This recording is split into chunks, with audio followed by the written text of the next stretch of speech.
Hi, I'm Lin. And I'm Leo. Welcome back to Yoga with Lin and Leo.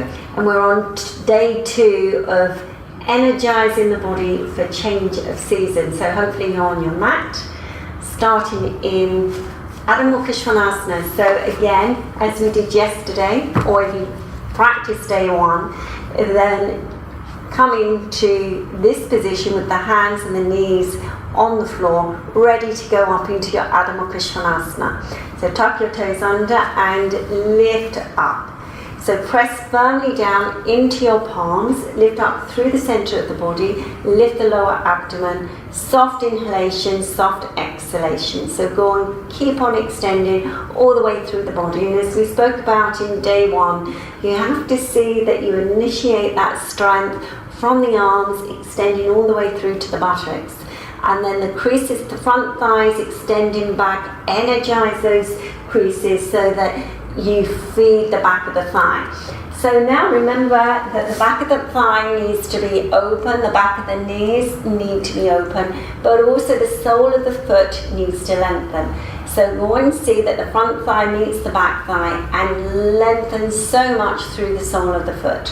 And if the heels are not going down just yet, then you can always place a wooden plank so that you get a little bit more stability, or placing those heels to the wall to give them a little bit more of a fulcrum to work with.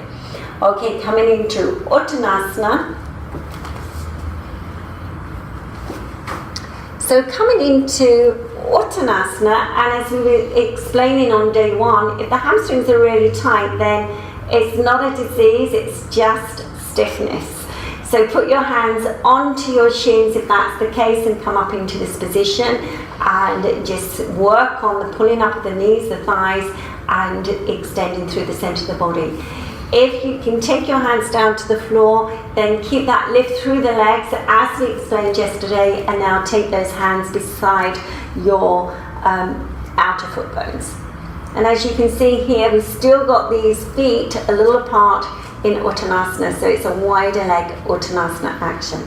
If you can manage to press into the fingertips or the palms, push very strongly to lift more through the inner thighs and the inner legs. Lift those body groins and lift the lower abdomen towards the spinal side.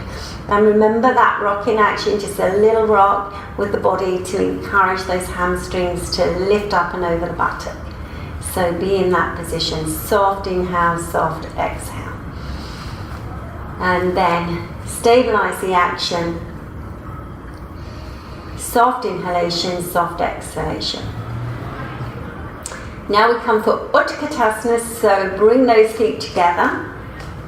Be sharp in your outer foot bones, soften the knees, let the buttocks release, extend the arms up. Keep the abdomen nicely lifted, lift up through the center of the body, and now be in your Utkatasana, weight in the back of the heels and the extension through to the fingertips. Extend up into Urdhva Hastasana, and now release those hands down beside you and just recover for a few moments. Soft inhale, exhale. And remember to scan the body from the base, extend into the heels, lift up through the legs, through the knees, through the thighs, all the way through the center of the body. Lift the chest, soft inhale, soft exhale. Okay, so we're going to come centered into the mat for Parsvakonasana. So this is the angle pose. And if you have a difficulty with this action, then do have a yoga brick handy to put your hand onto. Take your fingers to your chest, take a breath in, a nice big stride. Jump the legs. Extend into the arms, keep the lift through the center of the body. Turn your right foot in, the whole of your left foot and leg out. So keep that lift through the center of the body. Soft inhale, soft exhale. Keep the action into the back leg. Pull up the kneecaps and thighs, get that rotation in the front thigh. Now bend your front leg into a square, Now be sure that the shin doesn't shoot over the front of the foot. And then extend the hand down either onto a yoga brick or to the floor. Extend the top arm over. So when you're in this position, you're trying to increase the fluidness of this lower hip joint. So be sure that that outer buttock, the outer hip, is extending towards the back inner thigh. So it's a really important action. So it keeps the weight grounded into the back leg. Keep the lift through the center of the body. We're going to come out of this pose now. So abdomen to spine as you come up to keep that stability and strength in the pose. Coming to a standing position, turn your right foot in, the whole of your left foot and leg out. Lifting up through the center of the body. Soft inhale, soft exhale. Now bend that front leg, bend your left leg. Extend up through the chest and extend all the way down. Extend the arm over.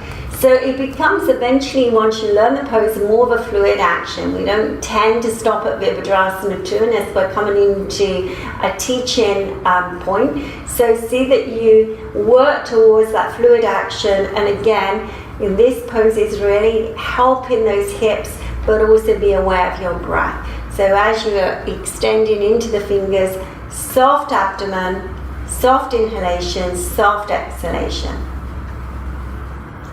Ground back into that back leg. As you come out of the action, take a breath in and come up.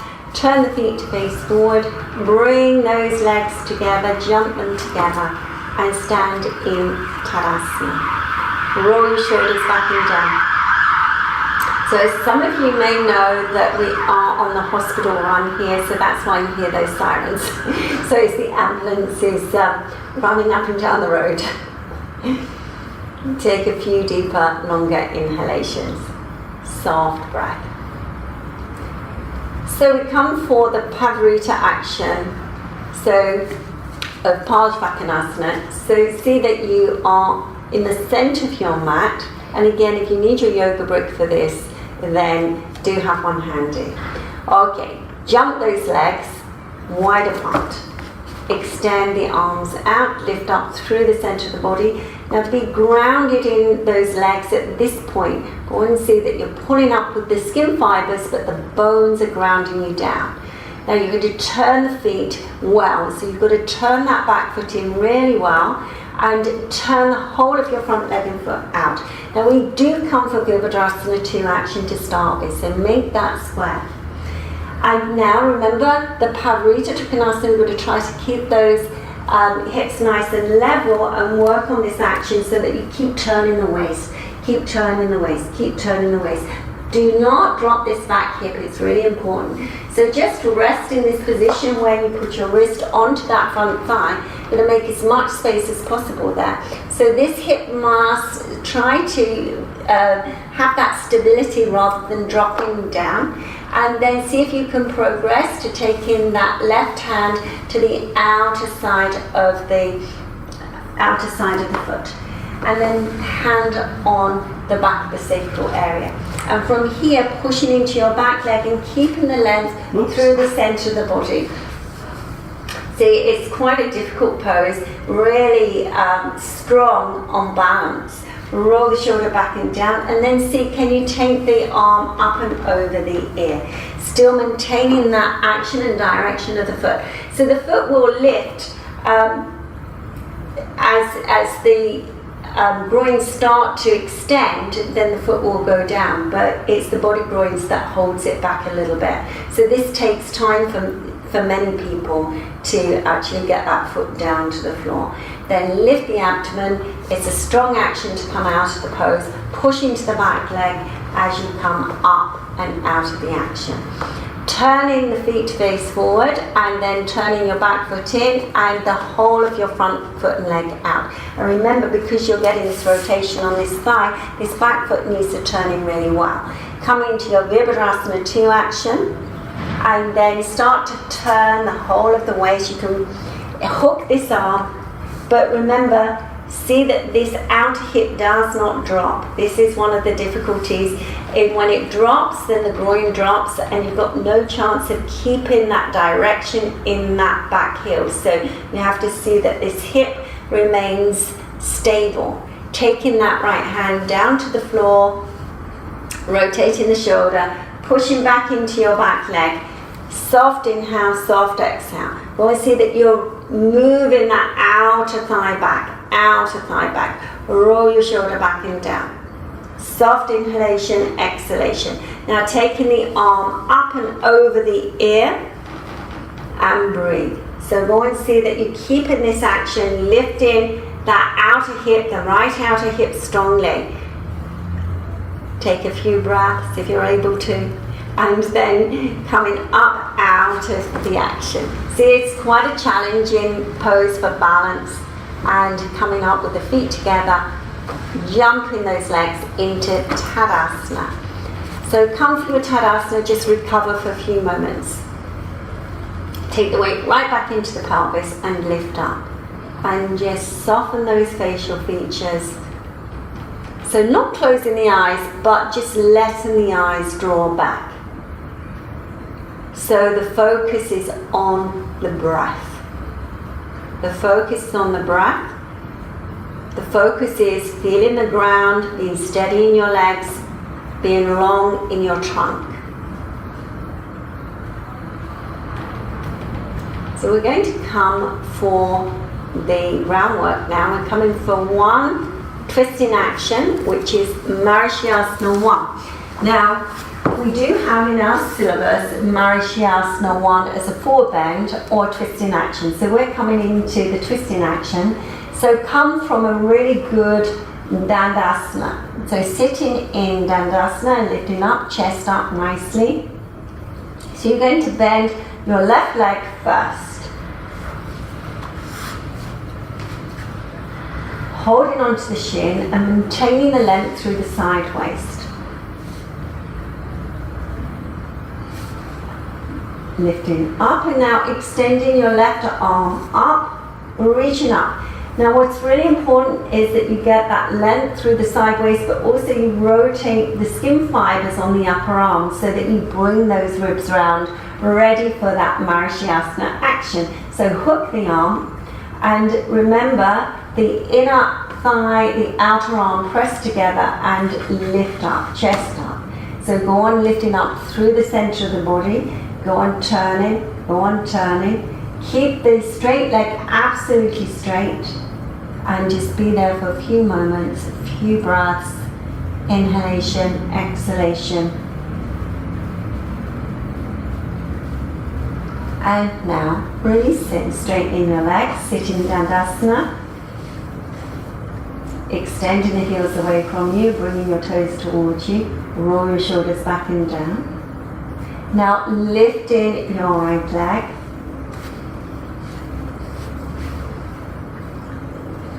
Holding onto the shin, lifting up, chest up. Roll those shoulders back and down. Extending to your heels again. Soft inhale, soft exhale. And now reach up with your right arm. And again, remember the rotation of the upper arm. Hook the arm. And now taking your left hand back. Now go and see that you extend that left leg. Extend up, chest up. Everything working really nicely. And utilize your breath in this action. Being aware of the inhalation and the breath in the chest cavity. Keep that outer shoulder rolling back. And then coming back into your Dandasana. Extend the legs forward and just sit in your Dandasana for a few moments. Keep your heels extending, toes towards you. Roll your shoulders back and down. And remember that lift from the lower abdomen. And just be here for a few moments, observing your inhalation and your exhalation. We're coming for the Savasana action now. So coming into a bent leg position as you take the spine down towards the floor. Extend the sides of the neck. Roll your shoulders back and down, shoulder blades down. Release the arms down to the side and slowly reach in, reaching those legs out. And just let yourself melt towards the earth side. Soft inhale, soft exhale. So you can continue with your Savasana. We're coming to the end of this video now. Namaste.